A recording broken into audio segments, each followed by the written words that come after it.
공포영화의 계절, 여름이 찾아왔습니다.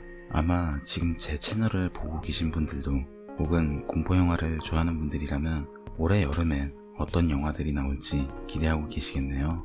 그런데 혹시 이런 생각 해보신 적 없으신가요? 한국도 이제 영화라는 문화에서 세계적인 위상을 떨치고 있는데 한국의 공포영화는 언제 처음 나왔을까 하는 생각이요. 오늘은 한국 공포영화의 역사에 대해서 소소하게나마 가이드를 해보도록 하겠습니다. 현대영화연구소 편집위원이신 정종화 편집위원께서 말하시길 한국 최초의 공포영화는 1924년작 김영환 감독의 무성영화 장화홍련전이라고 합니다. 아쉽게도 이 영화는 너무 오래돼서 지금은 사진자료 한 장 남아있질 않네요. 또 이 영화는 모든 스텝이 한국인으로 구성된 최초의 한국 영화이기도 합니다. 이 영화는 1936년 그리고 1956년에 리메이크 됐으며 또한 우리가 잘 아는 김지훈 감독의 영화 장화홍련으로까지 이어졌죠. 한국 공포영화의 전성기는 60년대에 맞이하게 됩니다. 1961년 이용민 감독이 만든 독특한 공포영화 흡혈화 악의 꽃이라는 영화가 시작이었죠. 생물학 박사인 주인공이 원한을 풀기 위해서 오랜 연구 끝에 움직이는 꽃을 만들어내고 이 꽃은 박사의 조종에 따라 사람의 피를 흡혈한다는 사실상 크리처물에 가까운 영화입니다. 이후 신상옥 감독의 백사부인, 김기영 감독의 한여 같은 영화들은 스릴러와 괴기적 요소를 결합하여 한국 영화계의 정통 공포영화에 출연을 부추깁니다. 그리고 1965년 이용민 감독의 정통 공포영화 살인마가 극장 개봉을 하게 됩니다. 한국 정서가 강한 빙의 그리고 한이라는 요소로 이 영화는 한국적 공포영화의 효시로 평가받아요. 서울 국도극장에서 2주간 상영했음에도 정말 아쉽지만 이 영화는 큰 흥행을 하지는 못합니다. 하지만 다른 감독들과 기획자들에게는 한국 영화계에 새로운 장르를 제시하게 되죠.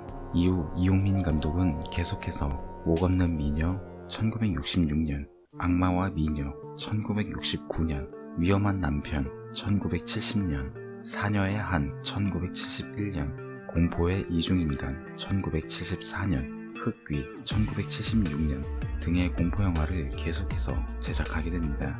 당시 한국 공포영화의 단골 소재는 한 맺힌 여인이었어요.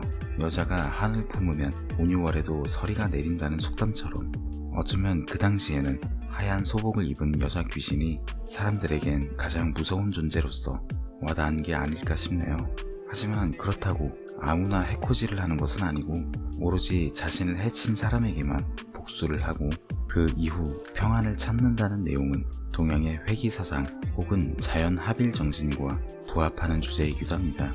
이후 한국 공포영화의 대명사라고 할 수 있는 권철휘 감독의 월하의 공동묘지 1967년, 박운교 감독의 백골령의 마검 1968년, 임권택 감독의 복녀 1968년 계속 흥행에 성공하며 한국 영화의 1차 전성기인 60년대에 공포영화는 빠질 수 없는 장르 영화로서 높은 인기를 구사하게 됩니다. 하지만 언제까지나 오르막길만 존재할 수는 없는 법이죠. 아쉽게도 한국의 공포영화는 70년대에 들어서 침체기에 빠집니다. 첫 번째 이유로는 다양한 소재 개발은 이루어지지 않은 채 계속해서 공동묘지라는 배경과 소복 귀신이라는 캐릭터로 인해 깊은 매너리즘에 빠진 것이었죠. 하지만 정말 가장 큰 원인은 바로 TV의 보급이었습니다. 특히 1977년부터 89년까지 매주 방송됐었던 TV 시리즈 전설의 고향이 상당히 치명타였어요. 어차피 돈 내고 극장을 가나 혹은 집에서 TV를 보나 하얀 소복을 입은 여자 귀신을 보는 건 똑같으니까요. 관객 입장에선 굳이 돈 내고 극장을 갈 이유가 없어진 것이죠. 그 덕분에 한국 호러 영화는 계속해서 흥행에 실패하게 됩니다. 그러다 보니 자연스럽게 영화 제작사의 관심들도 공포영화에서 점점 멀어지게 되었죠. 이때 그나마 명맥을 유지한 대표적인 감독으로는 박윤교 감독과 김인수 감독이 있겠네요. 박윤교 감독이 공포영화에 올인을 한 건 아니지만 관심과 애정이 굉장히 컸던 건 맞는 것 같아요. 백발의 처녀 1967년, 마녀성 1968년으로 시작해서 백골령의 마검 1969년으로 크게 흥행에 성공한 이후 본격적으로 한의 기초를 둔 영화가 나와요. 옥녀의 한 1972년, 며느리의 한 1973년, 꼬마 신랑의 한 1973년, 낭자 한 1974년 등이 대표작이라고 할 수 있겠네요. 하지만 앞에서도 말했듯이 소복 입은 귀신은 끝물이었고 이후 홍콩과의 합작 등으로 돌파구를 찾게 됩니다. 낭화 비건 1978년, 산중 전기 1979년, 인루 가인 1980년, 요권 괴권 1982년 등이 대표작입니다. 그리고 이후 나온 현대적 공포영화 망령의 곡 1980년, 망령의 웨딩드레스 1981년을 내놓게 됩니다. 그런데 아쉽게도 흥행 자체는 실패하고 말죠. 이후에도 김영환 감독의 목 없는 여살인마 1985년, 이혁수 감독의 여곡성 1986년 등등이 나오지만 결과적으로는 흥행에 모두 실패하게 됩니다. 결국 한국에서 공포영화는 싸구려 장르로 추락합니다. 한국 영화의 중심지인 충무로조차 외면하고 젊은 영화 감독들은 그 누구도 관심을 가지지 않게 됩니다. 딱 한 명, 김성홍 감독을 제외하고는 말이죠. 원래는 시나리오 작가로 출발한 김성홍 감독, 강우석 감독과 함께 행복은 성적순이 아니잖아요. 투캅스 등의 영화를 흥행시키면서 이름을 날리게 됩니다. 이후 자신이 만들고 싶었던 영화를 만들게 되는데 바로 손톱이라는 호러 스릴러 영화를 만들게 됩니다. 이 영화의 흥행 덕분에 좀 더 자유로운 환경에서 본격적인 공포영화 작업을 진행하게 됩니다. 1997년 귀신의 목소리가 녹음됐다는 것으로도 유명한 배우 최지우 주연의 올가미를 감독하게 됩니다. 그리고 이듬해 박기영 감독이 만든 기념비적인 영화 여곡의 담이 개봉했죠. 지금도 한국 최초이자 유일한 프랜차이즈 영화가 된 여곡의 담. 이후 계속해서 속편이 만들어지며 신인 감독과 배우들의 등용문으로 그 역할을 아주 톡톡하게 해냈죠. 특히 1편의 그 복도 장면은 워낙 유명해서 다양하게 패러디도 됐던 기억이 나네요.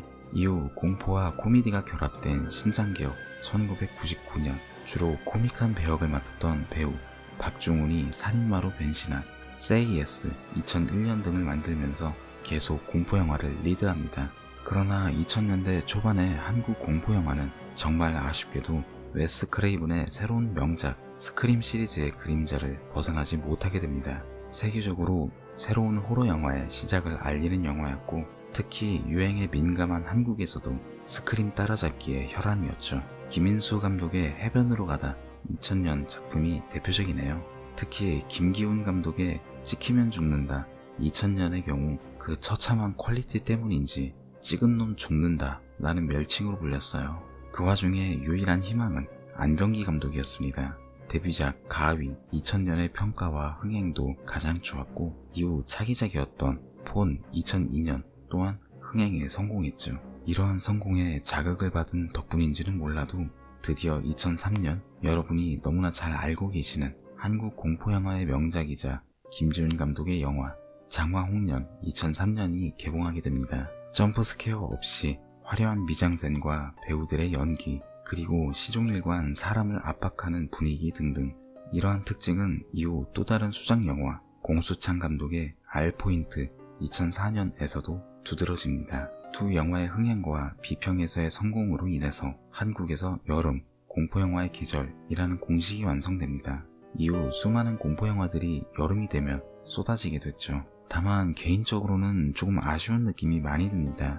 이후에 나오는 한국 호러 영화들을 봤었지만 개인적으로는 조금 실망스러운 것들이 많았어요. 해부학 교실 2007년, 두 사람이다 2007년, 아랑 2006년, 특히 복만대 감독의 신데렐라 2006년은 말을 아끼겠습니다. 신세경 씨의 팬이시라면 모르겠지만요. 그나마 곤지암 2018년이 흥행에 성공하기는 했습니다만 저는 개인적으로 이 영화도 상당히 별로였어요. 해외에서 이미 한참 유행하던 파운드 푸티지의 기본 골격에 딱히 새로울 것 없는 장면만 덕지덕지 붙인 느낌이었네요. 쉽게 말하면 딱 분식집 같은 느낌이랄까요?